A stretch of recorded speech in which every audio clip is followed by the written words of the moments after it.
Hi, I'm John Adams. I wrote the book Showers from Heaven. This is my very first book that I've written. It was just published this in April.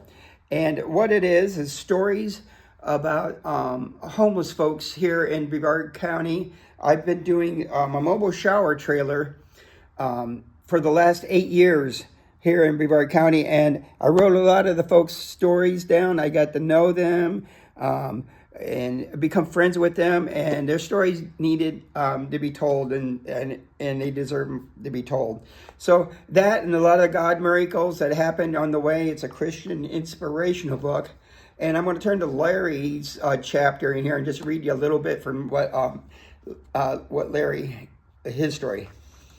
Okay. Say when. Go ahead. Okay, so here I'm going to read you a chapter about Larry, and he is such a character. It's chapter 3 in my book, and he was one of the very first 7 homeless people that I met in a camp, homeless folks that I was ministering to before I even started doing showers. And Larry now is in a home up in Merritt Island and no longer homeless, but this is part of his story and me sharing it. I'm going to read that for you. Chapter 3, Larry, A Journey in Faith. And actually, I told him I was going to write a book about him because he has so many stories.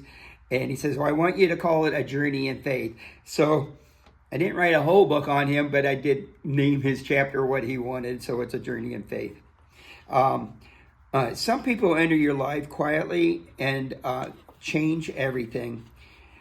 Not with speeches, not with credentials, and not with status, just presence. Larry was that kind of person. Meeting Larry, when I first met him, he was living in the woods, surrounded by tarps, tents, and the kind of hardship most people try not to see. He was sitting on an old milk crate under the shade of a pine tree, smiling like he owned the place. His smile could light up the parking lot, and his laugh carried across the camp. When I offered him a cup of coffee, he said, "Brother, that's better than gold." I thought it was bringing help. I did not realize I was about to receive it. Larry wasn't alone in the woods.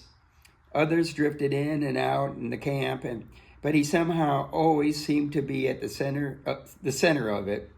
He had stories for everything, some funny, some painful. He had once been married and had 2 grown daughters.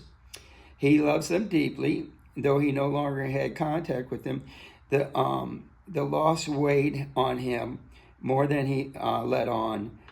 Somewhere along the way, after the marriage ended and life unraveled, he found himself in the woods instead of a home.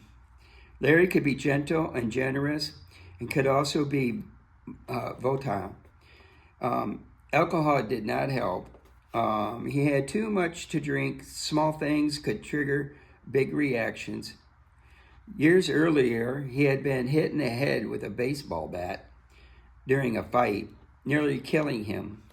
He carried a steel plate in his head and constant back pain. When he acted out, he would sometimes say, "That's why I am the way I am." And I would tell him, "Larry, I like you just the way you are." Not long after I began helping the camp, I brought my son, Jordan, with me to carry water and supplies. Larry greeted us, but it was obvious he had been drinking. After introductions, he pulled Jordan aside and began asking him questions. When he discovered Jordan didn't know about a particular youth mission in South America, Larry suddenly snapped. He started yelling, his voice raising sharply. Jordan was frightened. I stepped between them and spoke calmly to Larry. Slowly, storm passed. Just as quickly as he flared, he softened. He apologized to Jordan. He apologized to me. And that was Larry. Intensity followed by remorse. Rough edges followed by humility. That day forward, Jordan and Larry became friends. Over time, Larry began referring to our kids as his nephew and niece. But one moment with Larry stands out more than most. One afternoon, while Larry was still living in the woods,